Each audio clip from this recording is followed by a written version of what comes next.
What's going on, Ion Silver fans? Happy 2020, and welcome to my first video of 2020.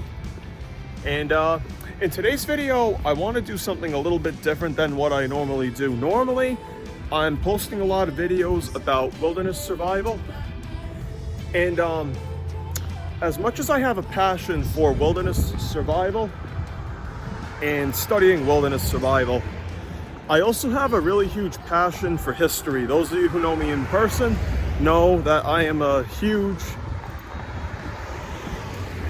big history fanatic. Actually, sorry, no, not a fanatic. I am a history nut. So I'm out for a walk in my neighborhood, and we're actually going to take a little field trip to one of my very, very favorite historic sites. So stay tuned. All right. We're here.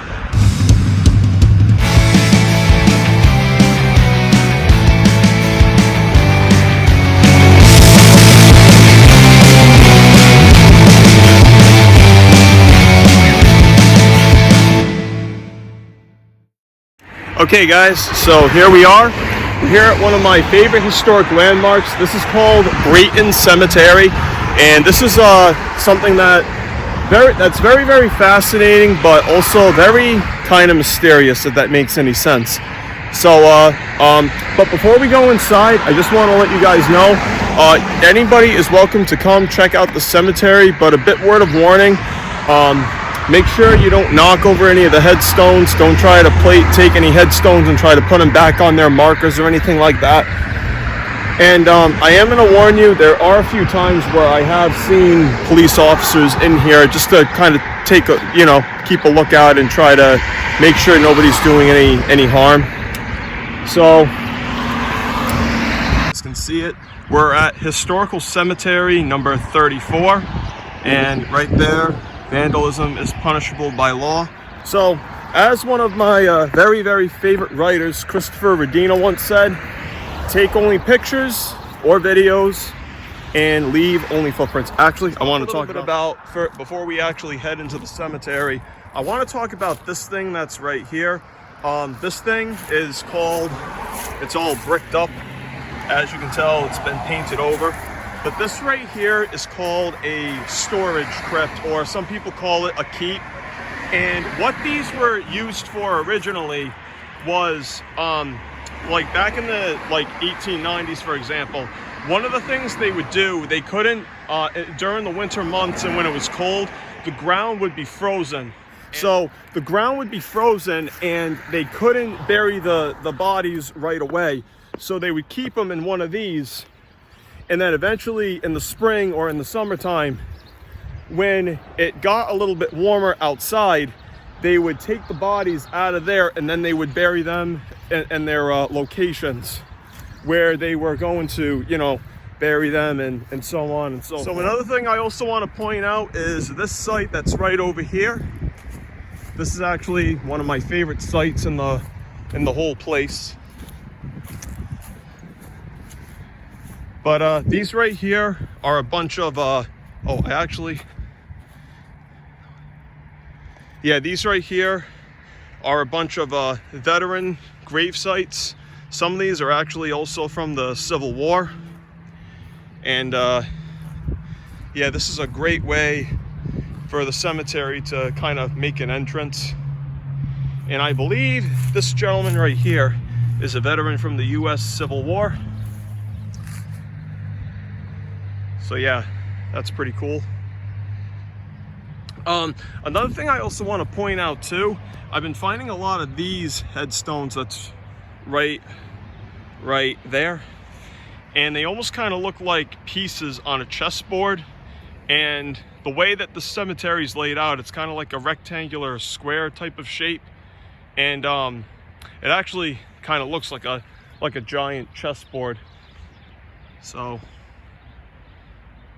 but yeah, as I'm walking through this this very, very one of my favorite historic places, I actually encourage everybody to kind of get out of their comfort zone. And I know sometimes cemeteries can creep people out, but I'm actually going to say This cemetery, I know when I was a kid, I used to find cemeteries very, very creepy. And I actually would never be ballsy enough to walk through a cemetery on a cloudy day like today by myself. So actually, I think a few of these veterans right here are from the First World War. Yeah, this gentleman right here died on July 15th, 1912. I don't know if you guys can see that. Harry E. Monroe, sorry. But yeah, this gentleman definitely fought in the First World War, James Perry. And yeah, World War I. I don't know if you guys can see that. So yeah, James E. Perry, thank you for your service. Yeah, so let's move along. So aside from this, one of the very first things I noticed about this particular cemetery is there's quite a few Freemasons here, and I actually just saw something that makes me think this is actually a few cemeteries combined into one. So something I just discovered is this white sign that's right over there, and it says Historical Cemetery 117. Yeah, I'm pretty sure you guys can make that out. But yeah, I know there's quite a few family burial plots that are located in this cemetery. So I actually want to show you guys something that's actually very mysterious and why this is considered to be one of my most favorite cemeteries ever. So let's go check that out. Okay guys, so right here we're at one of the other main entrances of the cemetery. We're not at the first entrance of the cemetery over by the crypt. That one is right over there. We're on the other side of the cemetery right now. But what I want to show you guys is something that's kind of mysterious. This location of the cemetery right over here.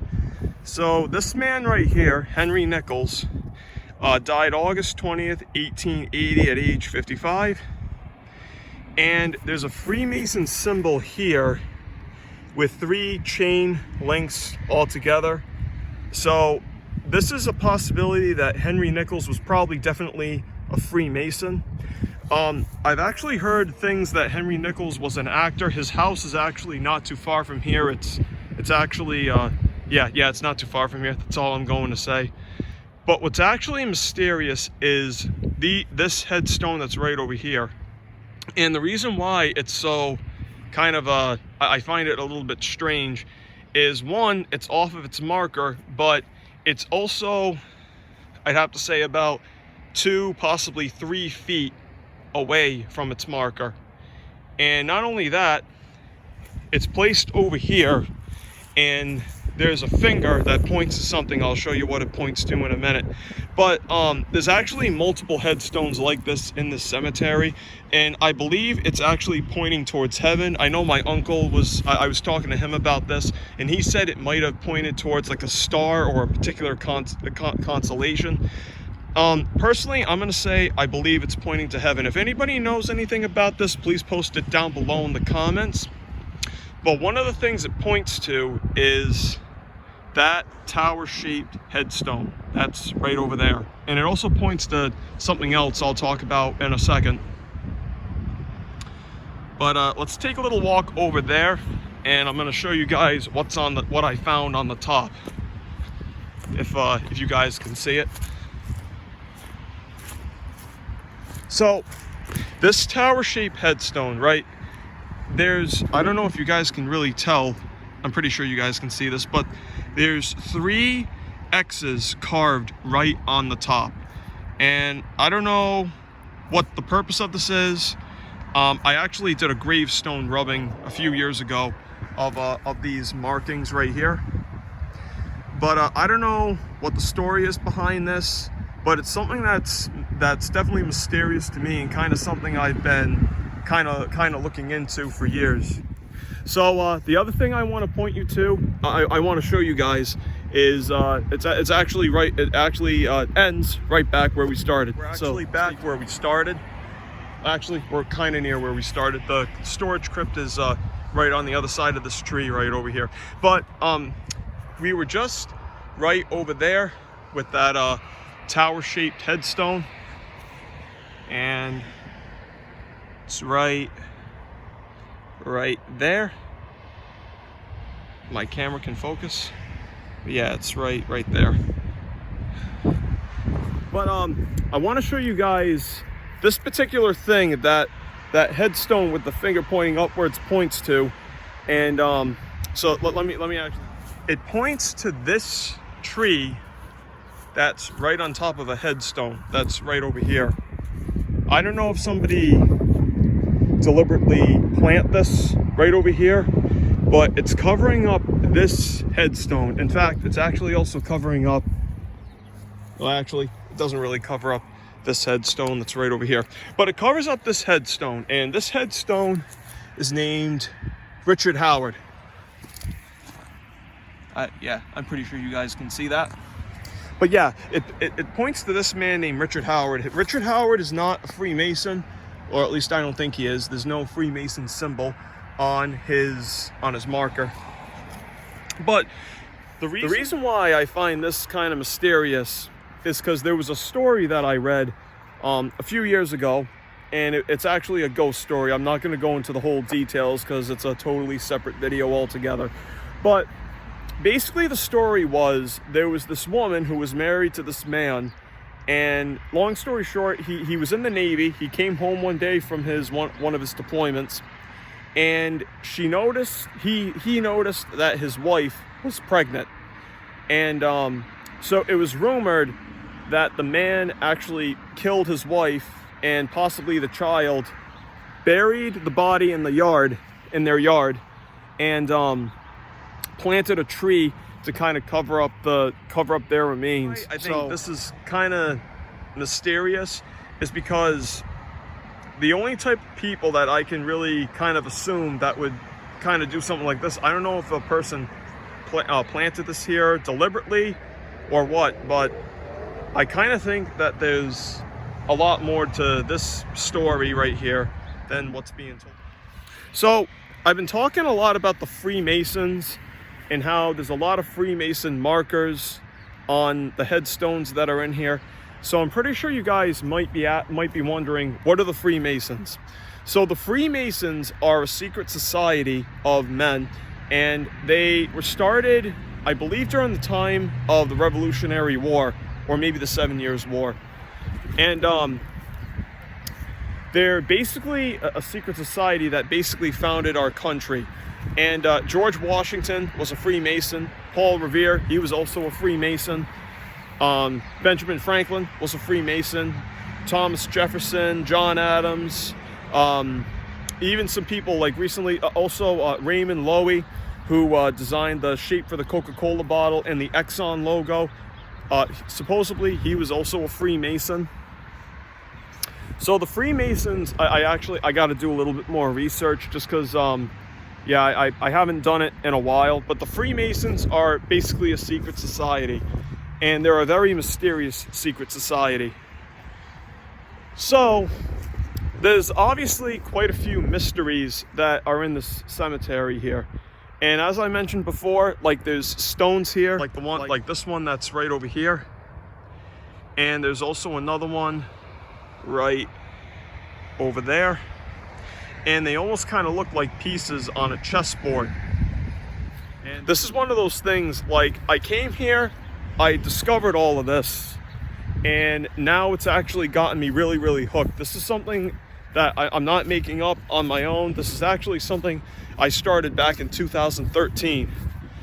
So one thing's kind of leading to the next. I don't have all the answers, but I figured this was worth mentioning, this was worth talking about, and it was also kind of a good idea to kind of, you know, do things a little differently than what I've been doing. So I actually plan on making more history videos like this.